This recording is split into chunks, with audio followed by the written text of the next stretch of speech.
In this lecture, I will show you how to customize the menu and all the interface buttons. So as you can see, everything is grayish here, but feel free to change this to anything you'd like. How do you do that? Just locate the res folder again within the resources folder, right click and do show in Finder. Right here you will see the res folder and the images folder. Alright, so here you do have all the menu items of the game. There isn't that many, to be honest. So how do you change that? Pretty simple. You can either use the same size. As you can see, you can look at the size by just double clicking on it, and this will open in the preview, and do tools, and do adjust size. And as you can see, it will tell you what size it is. So you can just override this size and by doing the same size. Now feel free to change the size, but remember, if you change the size of these images, then whenever you're going to go to the simulator, if you change the level, it's going to go down and it's going to start touching the remove add or the survival. So remember, you probably want to keep using the same size. All right? Now, how do you change these images?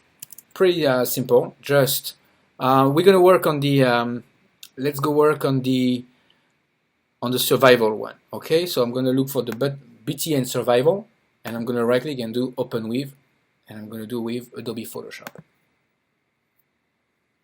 Now, once you have your survival button open, I'm going to press Command plus to zoom in, and I'm going to use a different color by clicking here and choosing a reddish color. Okay, I'm going to press OK, and I'm just going to paint this with the bucket tool right here, bucket tool, paint bucket, and I'm just going to paste it here. Now, it's not 100% perfect, as you can see, because there's some stuff inside that needs to be changed, as you can see. So I keep clicking on the paint bucket. And that will do, to be honest. I can do better, but that will do. So I'm going to save this by pressing Command S. And now, what I'm going to do, now I'm going to go back to Xcode, and I'm going to look at the changes by pressing play. What you have to remember is that if you don't see your changes when you press play, that means that you will probably need to do a product clean.